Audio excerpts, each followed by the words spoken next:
Strange Story Podcast. Hi, I'm Lindsay. I'm Rebecca. And this is our last Halloweeny episode.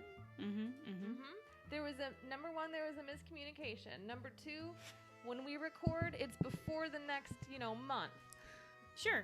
So Yeah. we're recording this in October, but it's going to be released in November. Right. So it's a bonus. It's still So here spooky we are. season. It's spooky season until January 1st, in my opinion. That's true. So if you're watching on YouTube, or if you want to check us out, you're going to see that Rebecca and I both have on costumes again. Oh my god. Sorry about last week. I got sick. Okay, what? You should see Lindsay's costume. It's so fucking cool. Sorry, I didn't mean to scream that I'm a into the Wendigo, microphone. and I made it from scratch. Dude, you 'Cause They don't guys. sell Wendigo costumes. Lindsay did this with all of her little bare hands and all of her sculpting abilities, and you guys should just check it out. We should probably take a picture and put it on our Instagram and Facebook page. I also have pictures of each stage that I did for it. Oh, cool. So it's like a little So I tutorial. can post those too. It was fun. Yeah. I've never done it before. For those of you that think that you can't do creative things, I think that you can because I did this. Aww. And I don't have an artistic bone in my body, you know what I mean? I mean, you probably do, you just don't know what it is. You'd Oh, probably man, just I do guess it so often. It's sculpting, apparently. It's sculpting, making rotten teeth. Mm-hmm. I don't know. Yeah. Anyways, so we dressed up one last time. So that means that this episode is also a different episode for Halloween because we were reviewing or talking about scary movies that have like curses associated with them, or maybe the movie is based on a real life like terror or scary thing. Yes. So this is our last episode to do it. It's been a lot of fun.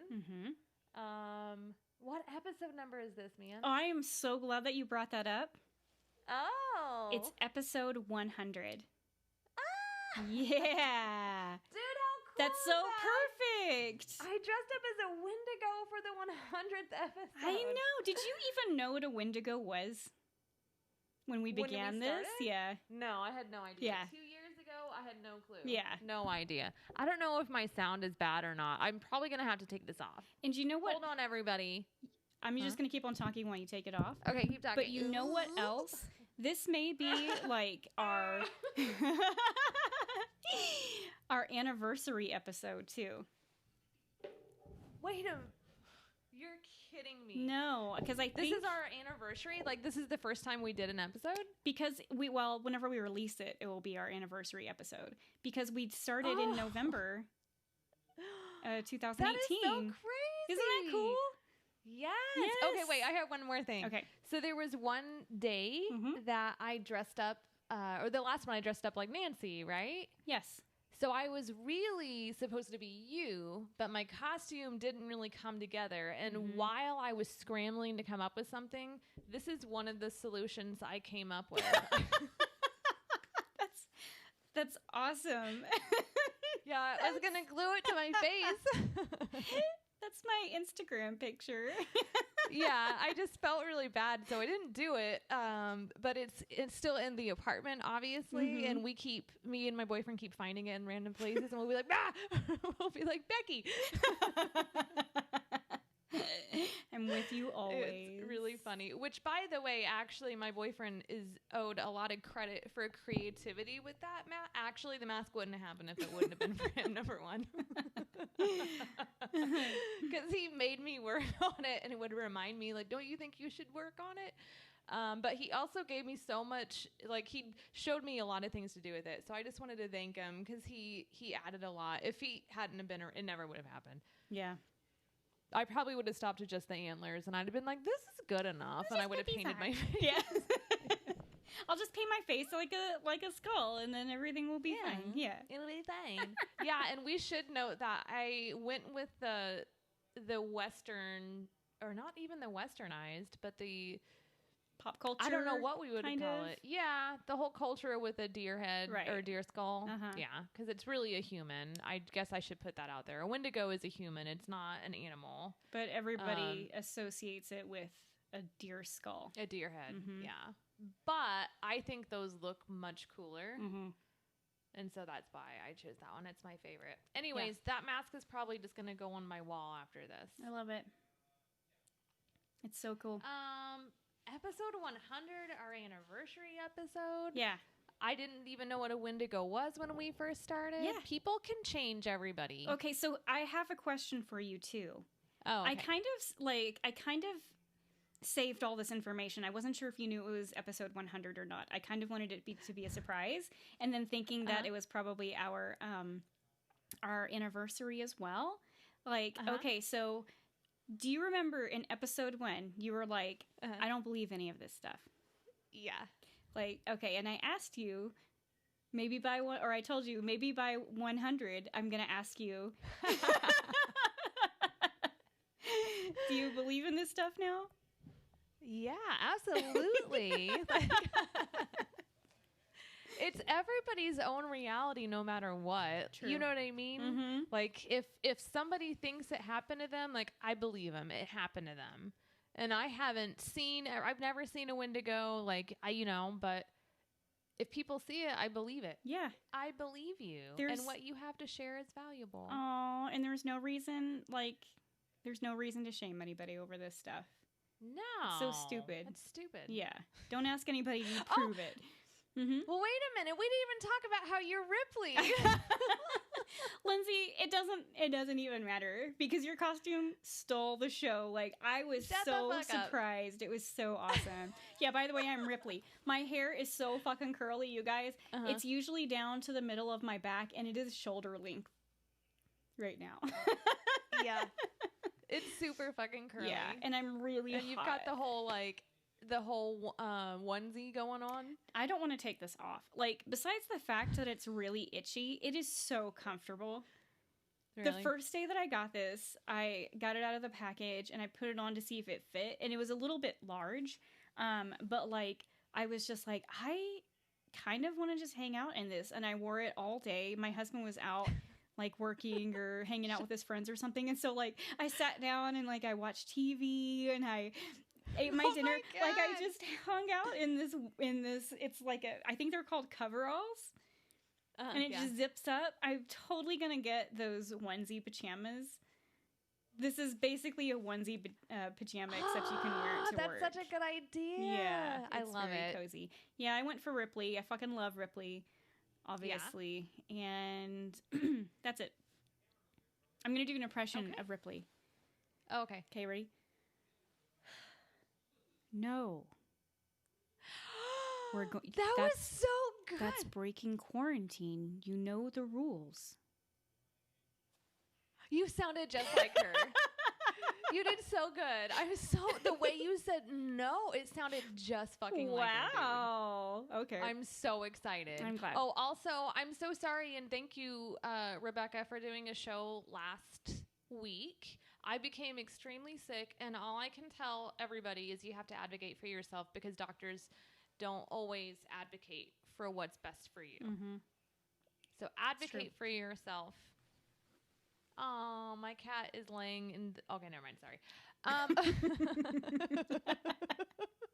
not going to describe to the people what my cat is doing. They want to know. I'm not even joking. They want to know. She's laying on the bed staring at me, and she's like very lovingly. Oh, that's really sweet. Cute. That mask is not comfortable. Yeah. Smashes my nose. When I tried it on, my boyfriend was like, "Did you know that that's not for your nose?" And I was like, "Yes." And he was like, "Oh, I'm sorry." This is the thing about you and I, is we kind of have big noses. Like, people are like, "No, you don't have a big nose," and we were like, "Yeah, I can't wear a fucking mask like regular people." Yeah, like, my nose pokes. We had to make a special nose hole. For me. Exactly. Like, I have ventilation right in here because it just. I just have a weird one. Oh, I want to also talk about fucking. What do you call that show? Do you call it Pen 15? Yes. Oh, okay. Yeah. I'm glad that we cleared that up. I kept calling. So there's a show on Hulu called Pen 15, and like for anybody our age group, and actually I think these girls were younger than us. I'm not quite sure. Mm-hmm. But like Pen 15 is an amazing TV show about teenage girls growing up in like the late 90s, 2000s. Mm-hmm. Oh my gosh, it's so relatable. But the other thing is that my doppelganger is in it. True. She looks like me. She even acts like me. Whenever there is one episode where she takes over backstage, and I was like, that's fucking me. Mm-hmm. Did you think of me the minute you saw that? I thought of you the minute I saw her. I even sent you a photo of her. Yeah, I was like, is that me? Yeah. Yeah, it's bizarre. I look like her. I act like her. Like her as a kid, I feel like was me as a teenager. Yes. Like I didn't have any friends though. That was different. So we're 10 minutes in and we're just bantering. But the thing is, you guys, we haven't talked in over a week. And so it's been real hard. Yeah. Yeah. Sorry about that. We could have taken this time to catch up, but I feel like it's important for people to know how close we are. That's true. Mm-hmm. And actually, we took 30 minutes to catch up before this. Yeah. Oh, yeah. We just keep going. Mm-hmm. Okay, then so it's episode 100. It's time to start the show, ladies and gentlemen. Halloween 2020, episode 100. I'm going to be talking today about the Texas Chainsaw Massacre. And this is I watched the original film. Mm-hmm. It's made in 1974. Okay. So at the beginning of the movie, it famously boasts that it's basically based on true life events of something that had occurred. And this was actually a marketing tactic. It said one of the most bizarre, the opening scene says that the film is based on one of the most bizarre crimes in the annals. What? I think it's annals. Okay. It's annals of American history. So that's what they go into. So a lot of people thought that this was a true story or based on true life events, to which an extent it is. So this movie actually made for the 70s is terrifying. I was terrified the entire time. Like I was holding on and I was scared. It was gross. I had to turn my head. And it's not even extremely gory. But it's so terrifying. Wow. Like, I was really surprised. I think that the 1974 version, it holds up until today. Wow. Like, for sure, you don't need to see any remakes. Mm-hmm. But it's basically about, I think it's 5 young adults. I couldn't really tell how old they were, on a road trip to go visit an old home that this guy's family owned.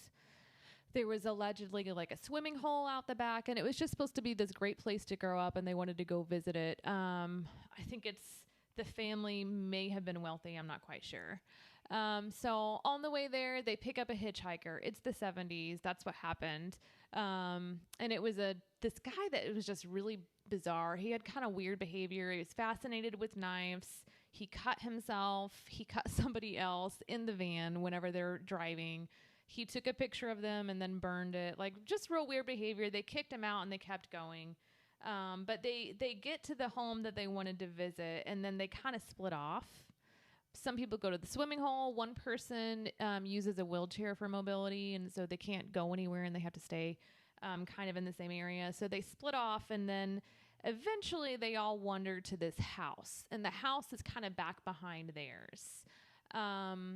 But there's this man there who's called Leatherface, and he has on the skin of other humans over his face. So that's what they call him, Leatherface. But basically, he kidnaps all these people who eventually make it to his home, and he murders them in really awful ways. One woman you see she's grabbed and just hung on a meat hook while she's alive, and then she has to watch her boyfriend get killed with a chainsaw. And then he cuts her in half. You know, it's just nuts. Like, the stuff, it's nuts. It's disgusting. It's scary. You never see the person's face behind the skin, which I think makes it extra creepy. But like I said, all the kids make it over there. They're all murdered in really awful ways. There's one girl who almost gets away. I don't know how many times, but she doesn't. And she gets brought back to the house. And this scene has always stuck with me, and it will never go away. There's a scene where it's a very, very, very old man who lives in that home. And you cannot tell how old he is. He looks like he's dead, but he's alive. And they want to let him have the honor of killing that last woman who almost got away. This guy can't even hold the hammer. He's supposed to smash in the back of her head. And they have her kneeling, and they keep giving him the hammer, and the hammer just falls out of his hand because he can't hold it, but it'll still land on her head. And the scene, it's torture. It's torture for this girl. She's screaming, trying to get away, and he's just dropping it, and they're encouraging him. They're all having fun. It's terrifying. I don't even know if I'm doing a good job of describing it. I highly recommend it. But either way, when this film came out, everybody thought that this was a true life event, that these people were really murdered in these homes. They weren't, but it was actually based on a real life murderer. His name was Ed Gein. This is why we don't cover. This is why we don't cover true crime. Yeah. This is like the first time that I really had to look at my notes. He's born in the 1900s. He's from Wisconsin, and he was suspected to kill between the years of 1954 and 1957.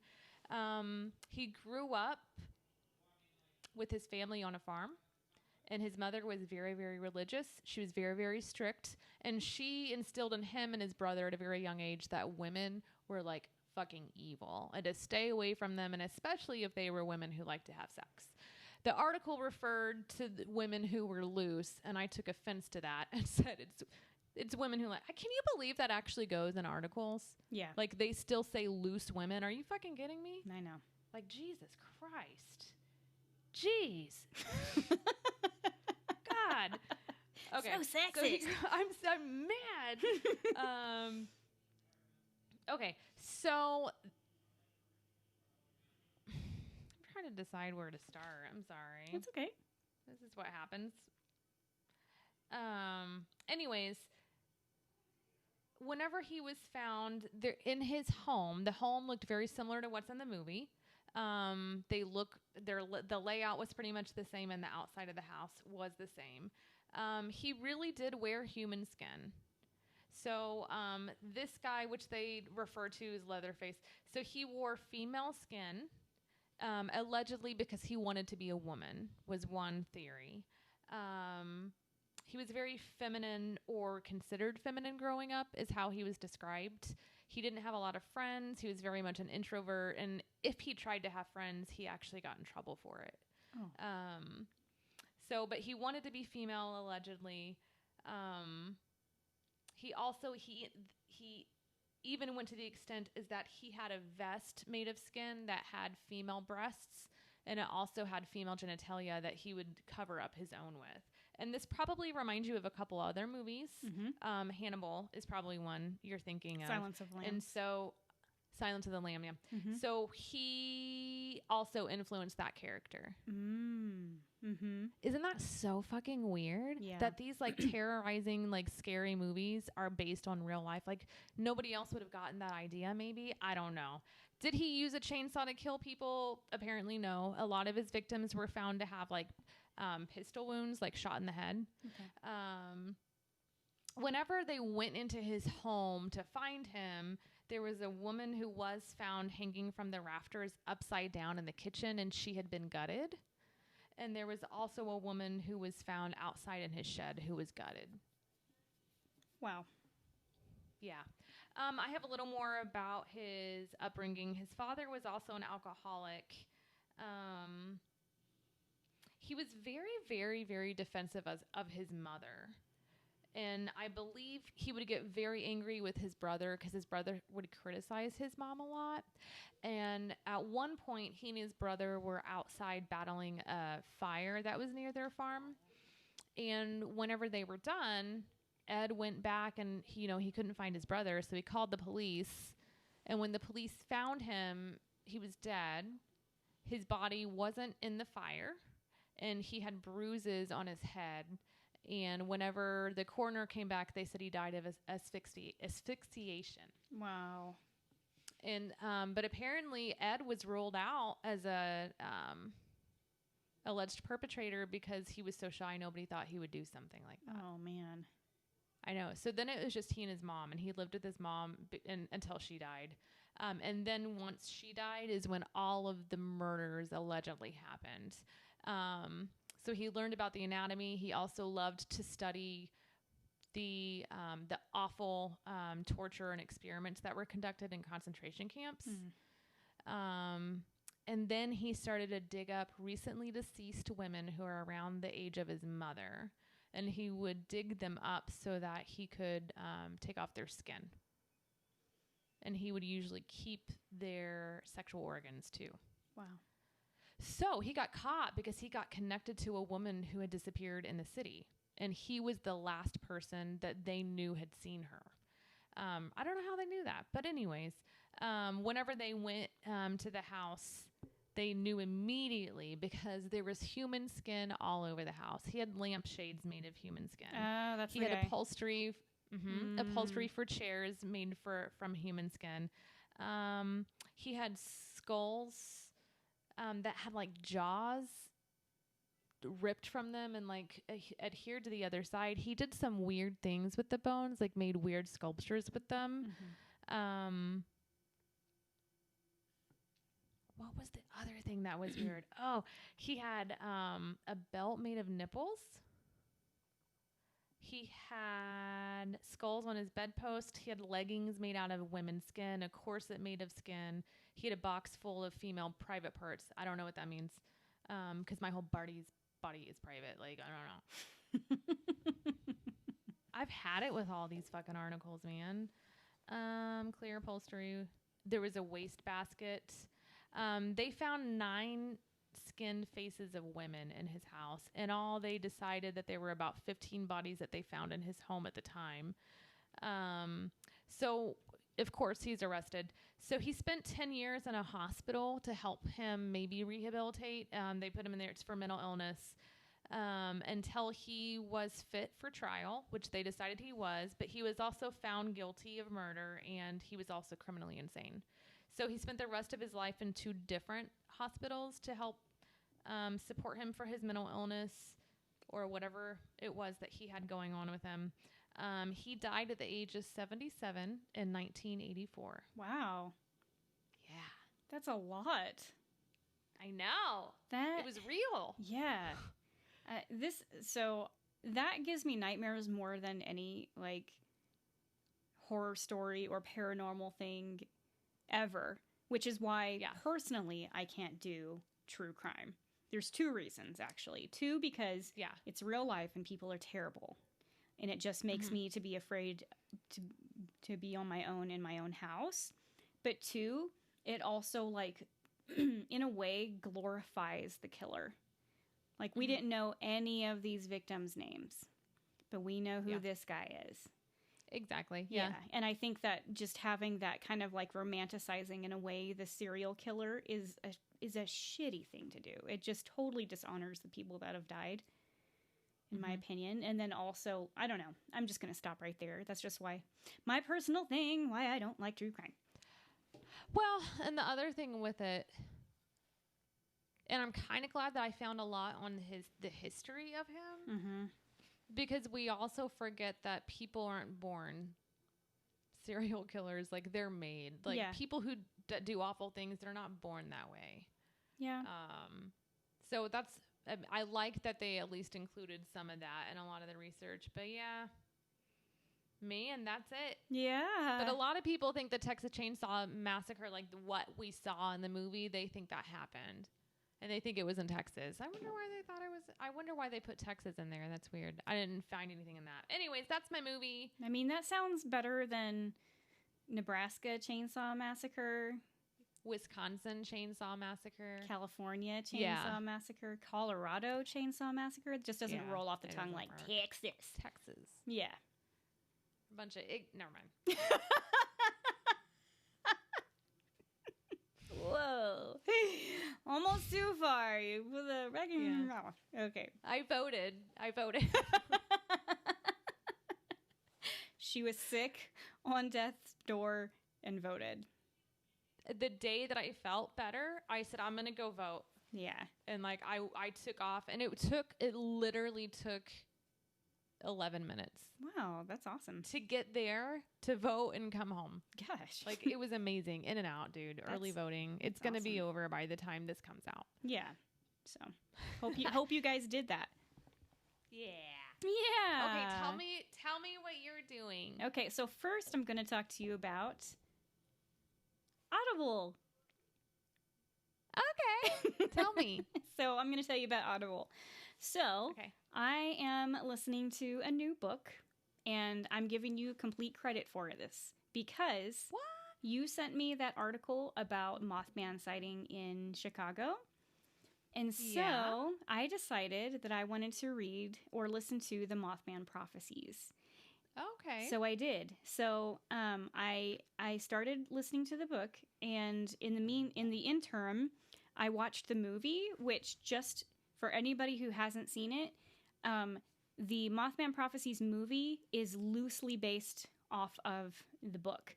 Like there's very similar things that happened, but there's a lot that gets left out. And I'm finding that out with the Mothman Prophecies. And what's really cool about this book is that it is written by a journalist who did paranormal investigation for like this one thing. He doesn't really even do it anymore. And just the data that he collected, talking to experiencers, and then it's just more than the Mothman. It is aliens, it's Bigfoot, it's UFO sighting, it's lights in the sky, it's all this weird shit. And it's written by a journalist, and so it's written really well.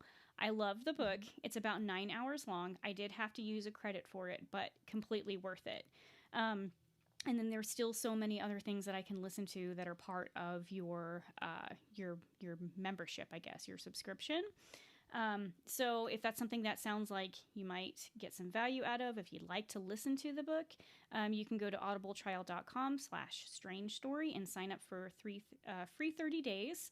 And you can listen to, they give you 2 free credits whenever you sign up for your first month. So you can listen to any premium title, but then like I've said in the past, they have a lot that's covered in your subscription that you will never have to pay for. And once you purchase this book, this audiobook, you can keep it for life or you can return it if you're not happy. And I've done that a couple of times, and it's so easy peasy, no problems at all.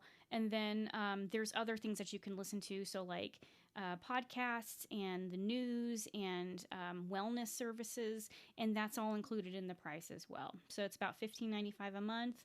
Go to audibletrial.com/strange story and sign up, and tell me if you like the Mothman Prophecies. I love it so far. There are some things that I don't like about the book, but it's because of the way it's written. Like, I think this was written in the 60s or something. The guy has to describe every woman. He's like, she was curvy, she had no curves. God. Like, that's the thing that I don't really like, and there's some other things, but you have to take it like, that was that. That's how they did it, and we're not appropriate. I guess it's not appropriate for this day and age, but it was back then. So anyways, but if you can get past that, the rest of it is really good. So thank you for inspiring me to listen to that book. And I think everybody else should. So yeah, I'm going to talk about my film. And this is a film that nobody has seen before because it's never been made. And the film is called Atuk or Atuk. It's A-T-U-K. This is a story about an Inuit poet from Baffin Island that gets sent to Toronto to meet a documentarian. I guess they leave. He stows away in the plane, and then he arrives and saves a man who is the son of a powerful real estate mogul, and hijinks ensue. I don't know what that means. There's nothing else that really goes on in it that, I haven't read what the script is about, but that's just kind of a blanket description of it. So, the film adaptation of this, the Inuit flies to Alaska and they go to New York. So the person who picked up the script just made it more, I guess, just made it more like a comedy, I think, which maybe it was a comedy, but you'll see why in a minute. And anyways, so Norman Jewison took this film and wanted John Belushi to be the main character. Like, he wrote this script with John Belushi in mind. And so he took the script to John Belushi, and he was like, "Yeah, I totally want to do this. This sounds like something that is up my alley." And then just a few months later, Belushi was found dead in his hotel room. So what happened with this guy, unfortunately, was that he died of an overdose of a combination of drugs called I was about to say called, like you don't know what drugs are, with a combination of drugs of heroin and cocaine, which is apparently called a speedball. I had no idea, and it was yeah. Did you know that? No. Yes, you did. Shut up. No, I didn't. I just think it's funny, some of this shit that we've admitted on here, that I was like, they were playing, like, airball or whatever. You know, the guns that have, like, pellets, but they're not, like, they won't hurt like you. an air gun? Yeah. Okay. I don't know what you're talking about. I talked about it in one episode. I just think of all the things we don't know, and we're like, what's this? Because we're old. Well, speedball is older than us. Shit. We're nerds. We have other things that we know a lot about. We don't have to know about everything. Guys. So give us That's a break. True. Jeez. So anyways, Catherine Evelyn Smith was charged with giving him the fatal dose. I don't think that she was trying to kill him. And I think she was charged with first-degree murder. So does that mean that it was an accident murder that you did? I don't know anything about crime. First degree? No, that would be manslaughter. Manslaughter would mean you killed somebody, but it was on accident. And murder basically means, like, you planned it. Like, you meant to do that. You meant to kill that person. Okay. And then there's, like, premeditated where they would have planned it. Okay. So unfortunately, John Belushi could not be in that film. So then a couple years later, 1986, Sam Kinison was chosen for the lead, and production began on this film in 1988. So about 8 days into the filmmaking, Kinison was like, "I don't want to do this. I need to rewrite the script." And so they were like, "Fine." But he became difficult. I don't know if you know who Kinison is as a comedian. I've heard of him before, but apparently he's the guy that kind of started comedy off as angry comedy. So, like, he would yell, he complains about shit, and, like, you know, gets people riled up like that. So you probably can think of some comedians that do that right now, right? Yeah. So you can thank this guy for that. So he became difficult, they say, to work with. And so a lawsuit began with him and this script and what he had control of and what he didn't have control of. So the movie was put on hold, and it wasn't until 1992 when production began to set up. But he died during the negotiations of this film. His vehicle was struck by head-on by a pickup. His brother was there. This is a really creepy part of his death. So everybody else involved in the accident sounds like they walked away or they had minor injuries. I think that his wife was there and she had a concussion, and his brother was there and he had, like, scrapes, and he was able to walk away. And I think even the person that was in the truck was fine. So, but Kinison was not fine, and he was dying of internal bleeding. So he began to talk to himself, repeating, "I don't want to die, I don't want to die." Then it appeared that he was talking to somebody else who wasn't there, and he was saying, "But why?" And then he would say, okay. And then he lost consciousness and he died. He was 38 years old whenever he died. So after that, they stopped production, and they never picked up the script again. Just kidding. It goes on. So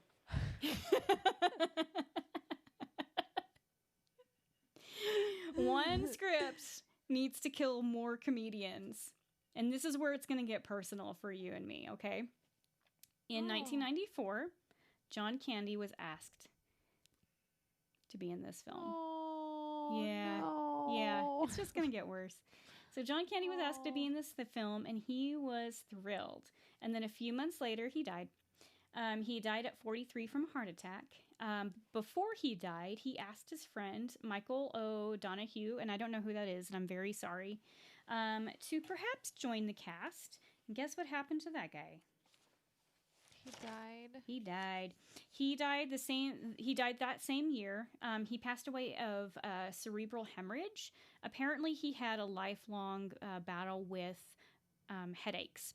So he had a headache, and this one turned out to be a hemorrhage. The next comedian, this one's gonna strike you in the heart, was actor Chris Farley. Oh, the man down by the river himself. I know. This is nuts. This is terrible. And so Chris Farley was very excited about this offer. He was a huge Belushi fan. Like, that's why he went on to SNL. So he was ready to do this. He was very excited. But a few months after reading the script, he was found dead in his apartment. This is the weird part. So John Belushi died at 33. Chris Farley also died at 33.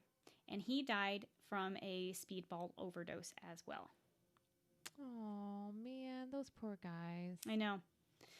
All right, and it's not the worst death, but it's a bad one. Farley introduced the film to Phil Hartman. You're fucking kidding me. I fucking knew it. I knew he was going to be involved. Yeah. Phil Hartman was involved. He was introduced the script, and 5 months later, after Farley's death, Hartman's wife murdered him. Then she later killed herself. So that's... Oh my God. That's the end Becky. of that. Mm-hmm. Why the fuck did they keep giving that? Like, did nobody tell the comedians that everybody else had died? I probably wasn't. I don't know if they didn't tell them or not, but I don't know if that would stop anybody. Like, I feel like It especially would stop me. I think that it should stop probably the person that has the fucking script in their hand. Just to be like, maybe we shouldn't whitewash this Inuit, poem and have a lot of fat comedians try to join this, and maybe we should just leave it alone. So clearly, like, this was a cursed script. Yeah. Yeah. That is so fucking bizarre. Mm-hmm. It's so sad, isn't it? God, it's so fucking weird. Those are all comedians that we loved them growing up. We did. Yeah. I wasn't. I didn't really know who Belushi was or that other comedian. I didn't either. But everybody but after once it that started with John Candy, dang, yeah. That's a fucking curse if I've ever heard one. Like, that's it. Like, we're gonna talk about well, first of all, I want to acknowledge all the weird shit that happened in our episode. I think I talked about it last time for The Exorcist and was it Poltergeist that I did? No, I did that last time. What was the first one I did? It was another creepy. It was another of course I did that one. Yeah, it was another I don't remember. Religious movie or something. Yeah, it was another cursed-ish one. But on that show, everything kept fucking up. Yeah, it did. The sound fucked up. The video fucked up. Fucking weird, right? Yeah. But out of everything, I think that this story, this movie, this thing that you told here, this wins. This wins Halloween. You won the Halloween episode for best, that's crazy. Mm-hmm. It's awful. It is. Yeah. I also had to go to a new book. I wanted to share that. I had to get a new... Oh, it's I gotta had to be move on to a new journal. I closed one out. First time in my life I've ever really finished a journal. Dude, this is the best thing about this show is that I'm gonna have filled journals of writings with stories. Yeah. What if, when we die, people are gonna find these and be like, "What the fuck?" No, because they're not gonna be able to read our handwriting. Oh nope, you're right. It's so bad. And your notes, Lindsay, I cannot comprehend them. You once sent me notes and you were like, here. And you were like, I'm going to have to explain those to you. And I'm like, nah, I'll read them. And then I was like, I need your interpretation of this. Because it'll say things like, must go, not good, name. I know. You just have that. I guess you just can associate a word with a thought. I don't know how I do it. But I mean, sometimes I look at my notes, like if I look back at them years later, I'm like, what the fuck? I like no clue. But in the moment, I completely understand what it is. Yeah. That's funny. Mm-hmm. But you're right. Everybody also hates my handwriting. I have one friend refuses if he like sees my handwriting. He's like, I won't even look at this. It's hard. Yeah. I feel like I'm afraid that if somebody interpreted my handwriting, they'd be like, she was definitely a serial killer. Because you know how they chop up cursive and then what's not cursive? Block or plain writing? Just writing. Somebody's out there screaming at us. I can think of the word. Hear it right now. Plain writing. Is it plain? Not cursive? Okay. That's what that's what they call it now, not cursive. And not cursive. Yeah. Print. And if I if I write on a piece of paper that's not lined, it starts out straight and then it like goes down. Oh yeah. Yeah, it's I think that's everybody, man. Some people are really good at that. I can't draw a straight line. I can't draw a circle. And I can't write unless it has a line on it. So, anywho, enough about our handwriting.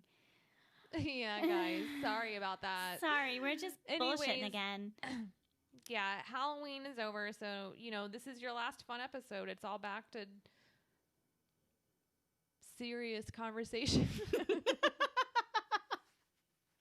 We're gonna. Anyways, yes. Wait, I want to say something before you do the outro. I just want to say, I know I totally am ambushing you with all of this, but I just want it to be heartfelt and I want it to be a surprise. Oh man! Oh. What? Yeah, we're making a lot of faces right now if you can't see us. Oh, sorry. Yeah. I just want to say how happy I am that we've kept this going for 2 years. Like, I feel like 100 is a milestone. And I'm so happy. Like, I'm so grateful to all of the listeners. I feel like we've made some really cool connections with people. And I just want to thank everybody that has sent us a story, that has given us a review, that's given us any type of feedback, that has liked anything that we've posted. I want to thank you so much, Lindsay. Don't. Like, just stop it right there. I'm just gonna keep going. Like, whenever we started this, you and I were in, I feel like, terrible places. Yeah. Yeah. We were in bad places. And it was just so nice to work through that together. And oh no, I'm sorry. and every week we got to sit down and we had to talk about spooky shit, and we got to learn new things. And I couldn't imagine doing with anybody else but you. And like, I do some shows by myself, and I'm like, God, this fucking sucks. I wish Lindsay were here. And I think that our listeners think that too.